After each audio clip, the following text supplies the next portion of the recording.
everyone, welcome to the Comic Gary Movie Show. My name's Deshaun, and today I am here to give you a very late review of the Mandalorian Season 2, episode, I almost said 1, Episode 2, The Passenger. Now, there was everyone pretty much enjoyed and, came together and said, everyone dug Mandalorian, the Episode 1 of Season 2. Everyone dug it. The Boba Fett teaser at the end was great. The story was cool. Timothy Olyphant played another Marshal. You got Boba Fett armor. They took out a crate dragon. It was awesome. The CG was great. Really, everyone had, from what I've seen, everyone generally had a good time with that first episode. There was a couple people who had problems, like, oh, I wish it was like more of a linear, I wish they did more. They just got right, like I said, right now with Mandalorian, there's a sect of people who, while they watch the show, they have issues with the fact that it's not like your traditional show. It's not your traditional show, big budget TV show anymore, because in the last, I'd say 7, maybe 8 years or so, maybe 8 years or so, television has kind of shifted to this more serialized version of television. Now, it used to be more episodic. What I mean by serialized is there's been this concept, and you've heard it said by like Netflix and Hulu and different people, this concept of a big movie. This concept that, well, really, this is just one story. There is no things happening. Like, all these episodes lead up to something, and all these episodes are connected exactly one after the other. All these events are happening one after the other. It's just a big movie, and that's worked from some things. It's some of the greatest shows of all time were like that. But before that, a lot of shows used to be kind of like Supernatural, kind of like how The Flash does it sometimes, and Arrow. It used to be like there was a main plot, but it was a week-to-week thing. It was episodic. Each episode within itself was an individual movie. Like, there was an event, there's a beginning, a middle, and an end. Something happens, and sure, there might be a thread set up for the events of the main story. There might be threads set up for characters to come back. There might be threads set up for characters to overcome things, so that way, this was the arc that they overcame them in. That, so there might be little things set up, but generally speaking, it would just be contained within itself. And Cartoon has done that for years. I would say the only other show that I've seen that's done that perfectly, like kind of in the same vein as The Mandalorian, is Supernatural, where occasionally they go off and do a random thing. They do something, a side mission, and then get back to the main mission. And I say all that because this week's episode, while I greatly enjoyed it, had a great time with it, I didn't think it was as good as last week's episode, but it was fun. It had a horror vibe to it. Had more badass Mando. Had multiple badass action sequences. You got an awesome chase sequence with X-wings. I mean, it had a lot of stuff going. Sorry. So I don't know. Sometimes when I get talking, I accidentally, something just goes right down the wrong pipe. But I digress. So it was a fun episode. And generally speaking, just to go up top, so then I'm going to get into it, I would give this episode an 8. I think it's an 8. I think it's a solid episode. It's not the best episode. Like I said, I don't think it's as good as last week's episode. I think there's a couple episodes last season that are better than this episode. But it was a fun episode. It had interesting things in it. It had a horror spin on it with these giant, spider-like creatures. It was a fun episode. It's a fun little episode in the land of, the show of The Mandalorian. But while I have seen that a lot of people have liked it, there's been more pushback on this episode than even the second episode. Because a lot of people, and this has really much more to do, and even some people that I like John Campia and the Den of Nerds, they've kind of said the same thing, because they both greatly enjoyed this episode as much as I did, is that there is this bit of a thing, because this episode is really self-contained. It takes place almost immediately after the events of the first episode, The Marshal. And Mando's riding his speeder bike, and he's just riding through, trying to get back. Well, that lead was a bust. And these mercs or something surprise attacked him, knocked him off his speeder bike. Baby Yoda went rolling. Mando, he took those guys out. He had this hilarious bit where this shorter little merc had Baby Yoda, had a knife to him. Oh, man. Oh, no, that's the hot chips. Oh, that's the hot chips that went down. Okay, makes sense now. But Baby Yoda had the knife to him, and the little guy asked for his jetpack. Clearly, this little guy is not the smartest tool in the tool shed, because he would understand that those jetpacks are mostly operated from the little panel on his arm, on his wrist. In fact, I think that they have those, like Mandalorians have that on their wrist gauntlet, like the wrist gauntlet thing. But it doesn't activate until you actually get a jet. So you have it already there, but you can't work it until you actually get a jetpack. But I digress. Little guy runs off with the jetpack. Baby Yoda runs. I tell you, there's a lot of Baby Yoda running. And I kind of caught me off guard because I've never really seen him run. Because they've only ever seen him go, kind of slow walk. But there's a lot of, boom, boom, you see him moving. There's a lot of moving with that baby. But, and he freaking pushed the button. The guy flew up the guy flew up God knows how high, and then fell and went just smack like a sack of potatoes, just poof. It was pretty brutal, actually. That's how the show gets to do that. Mandalorian, this is how you do PG-14, PG-13 violence, because you can get away with that kind of stuff. What you don't see, that alien just crushed every bone in his body, splat, and it's probably not icky. It's probably not even it was like a thud. It's probably gooey over there, but guess what?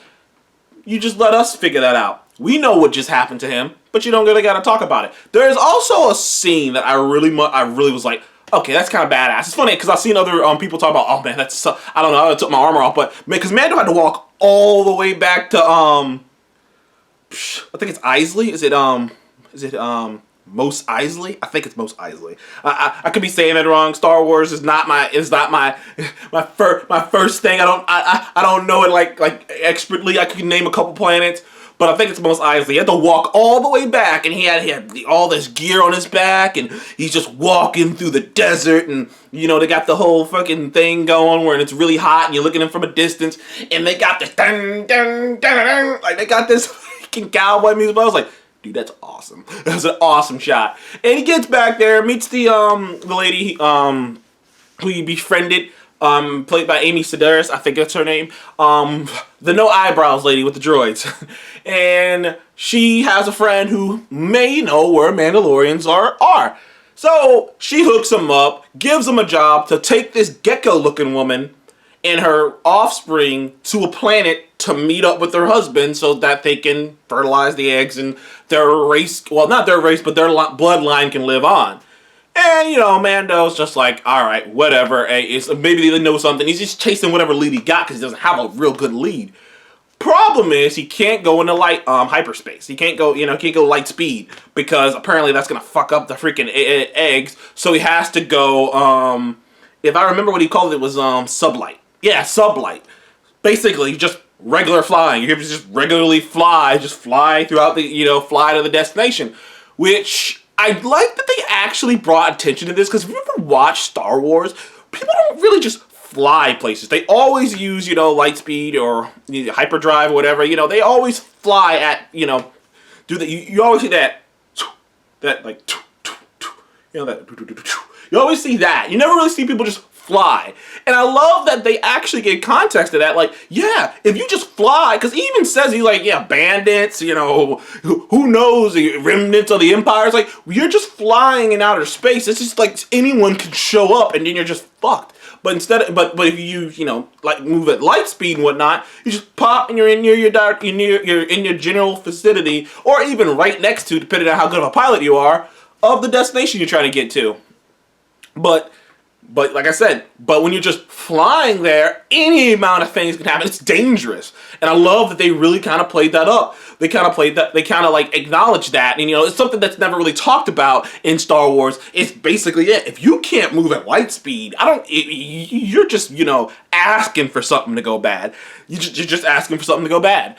Needless to say, Mando is very having a hard time with this client, this gecko lady, because she can't talk. She makes these weird clocking noises, you know, these weird like not ribbit, but like these weird, you know, weird noises. That's how her language. Clearly she can understand him, but he can't understand her. Meanwhile, Baby Yoda is, I want to say, intrigued with her eggs. He ate them.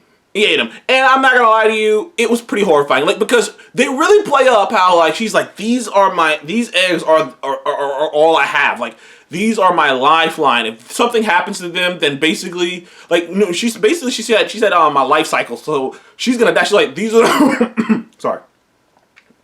Man, I'm not eating hot chips anymore before I go do this. But she said, these are my lifeline. These are the last things.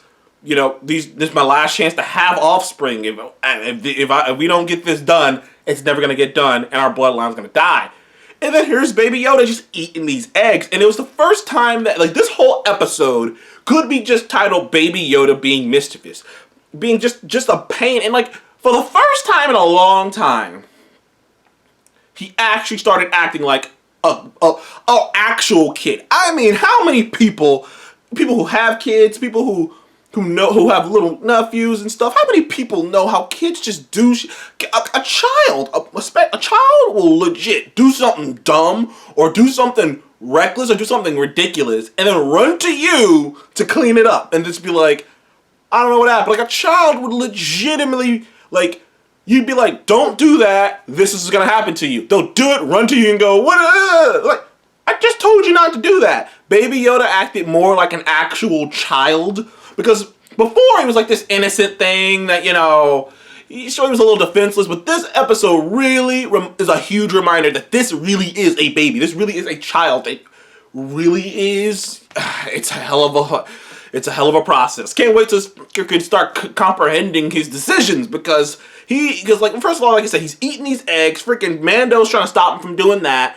And then out of nowhere, X-Wing pilots pull up and they're pressed, like, it's pretty much the freaking, I guess the New Republic. They're like all these old people who used to be, you know, rebel fighters, they're now just cops, because they basically pull up and ask for his license and registration. That's basically what happened. Now, what they say is that they're kind of like going out throughout the rim trying to find remnants of the Empire, which might add to the point of why I believe that Boba Fett doesn't want his armor back. He's hiding on Tatooine because he's like, yo, they're looking for people who, like, the Empire's gone. I used to fuck with the Empire. They're probably looking for me. Maybe they're not looking for me, but if I just show up, they're gonna be like, oh, I know who that is. Like, he's not, like, it doesn't benefit him to get his armor back. Let's just put it that way for Boba.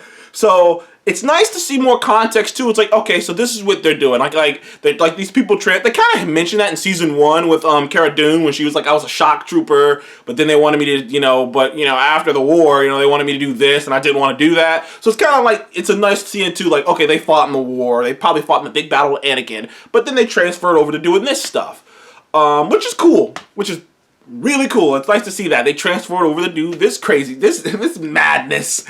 And but like, yeah, they pull up on Mando and they ask him, like, they start asking him to send, like, basically for his credentials. And Mando's Mando's playing coy because he's just like, what's the word I'm looking for? He knows he's done some things that he's not proud of, so he's like, I don't know what they're coming here for. Are they coming here just for a casual thing? Or, needless to say, one of the pilots happened to be Dave Filoni, whose pilot name is Trapper Wolf, and he recalls the Razor Crest. If you recall, the episode that he showed up in was The Prisoner. That episode, that particular episode, that's the episode Dave Filoni showed up in, and he saw the Razor Crest go by him as he went to attack that, criminal vessel or whatever. So he knows, so like, he kind of was like, hey, to the other pilot, like, hey, switch over to another frequency, and then all of a sudden you see those wings extend, and then it's just like, hey, Mando, I mean, I can't remember word for verbatim, but they basically were like, hey, you want to pull up over the side here and let's see what's up with you, and you just do a background check? Mando was like, Nope. It just dive bombed down on this ice planet, and he was doing some crazy stuff. That whole sequence was awesome. It was real done. The CGI on it was well done. It was scary. And then at one point he does a free fall. You hear that. It was cool as hell. He ends up crashing. The fucking gecko lady's losing her mind. She's like, ah, which I don't blame her. She's just like, I think we're gonna die. Then it gets worse. Where they crashed turns out was an entrance to some kind of cave of some sort. They crash through, land, and they're stuck in here. This place is cold and apparently gonna get colder, and they got no way out. They don't know what the hell to do. Mando's just kind of like, all right, we'll figure it out in the morning. You know, look, I'm tired. We really didn't get any sleep, and this shit's just getting worse and worse. Gecko Mom didn't play that shit, because Gecko Mom called Mando on this bullshit and basically went, look, and she like got a hold of that droid, because Mando still had pieces of that droid, that Zero droid from the Prisoner episode, that heist episode, got a hold of it, used its like head to like, you know, speak to him through the droid so that he can understand her. And he basically was like, this is very important. My husband is on this planet waiting for me. He risked his life to get here. We risked our lives to get here. We're not dying here. My race isn't, well, not a race, but my bloodline isn't dying here. You made a deal, so keep your end of the bargain. I thought a Mandalorian's supposed to, you know, honor their agreements. I thought that was supposed to be a part of the Mandalorian creed. I mean, she basically just called his ass out and was like, get the fuck up. I came too far to end here. Mando gets up. He's like, God damn it. All right. And he gets out and he starts working on the machine. She ends up going out with her eggs. She finds like a hot spring thing. Because I mean, technically, she is supposed to be like an amphibian. So I think amphibians are cold-blooded. So it makes sense why she would want to get to she would find more warm environment to warm up her eggs. And she put the eggs in the pool. She's in the pool. And Baby Yoda's still trying to grab those eggs and eat them. And, you know, he's still trying to grab these damn eggs. And Mando just keeps pushing them away. Then Baby Yoda does something stupid. Eats an egg from one of the giant freaking alien spider creatures. And all hell breaks loose. Alien spiders, giant alien spiders, small, medium alien spiders. They're running. Mando's shooting and shooting and shooting. They're running. It's crazy. It becomes a horror movie all of a sudden. It goes from a survival movie to a horror movie. And it just happens like bam, bam, bam, bam, bam, bam, bam. And it's just like, oh my goodness, what the fuck is happening? They get to the ship. Mando's flame throwing him. He's grabbing them, squishing them. He's trying to get in the cockpit because in the crash, the cockpit and the engines, because you got the engines, are pretty much the only thing that works, which is pretty much all you need. You just need an area to secure and the engines. Pretty much. Like all the landing gear looks fucked up, but other than that, it's like we could take off. And he's trying to take, and once he gets secured in the cockpit, he's trying to take off. The big one falls on the cockpit, starts stabbing holes in it, starts licking the helm. You see all these teeth in this giant spider-like creature, and then boom, he gets saved by the very pilots, including Trapper Wolf Dave Filoni, who were trying to capture him not that long ago. Turns out, when they looked back into it, they saw the recording video of the incident on the prison vessel, and they realized that not only did Mando did technically do something illegal, because he did technically break into this prison. Like you can't break into a freaking, you know, a big time prison, free someone, and just get, you know, and then just and get away. And even if you didn't do anything, even if you were just in the vicinity, you can't do that shit without getting questioned, at the very least. And he ran from him, so technically they should arrest him.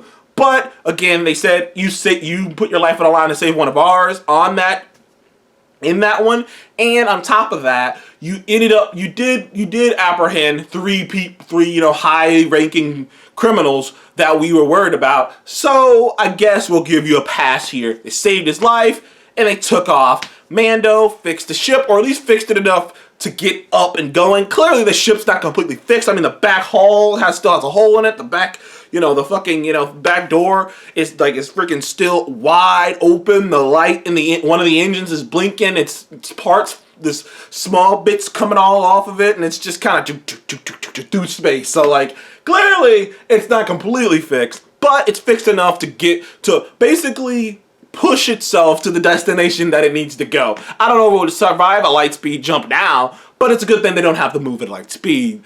And that's the end of the episode. Like I said, a lot of people are upset because they just in their minds they didn't push a lot of things forward. But like to me, things like this, things like these episodes are what makes The Mandalorian fun, because you just never know what you're gonna get. Some episodes can be just so self-contained. And to me, I think that Mandalorian having these contained episodes will entice more big-time directors to come in, because it gives you an idea like, okay, so I can kind of do my own thing in this episode. And I think that's what The Mandalorian is going to allow, to get more big-time people to work on Star Wars, that they know, well, all I have to do is hit a beat, but generally speaking, I can do my own thing in this one episode. And I think that'll work. Peyton Reed directed this. If you don't know who Peyton Reed is, Ant-Man 1 and Ant-Man 2 director. So thank you guys for joining the Comic Movie Show. I gave this episode 8. I enjoyed myself. I can sort of understand how some people might be like, it didn't push the narrative forward. But you don't. But like the thing is, I didn't care because I was having a good time. Like, isn't that the point, to have a good time, to watch something and have fun?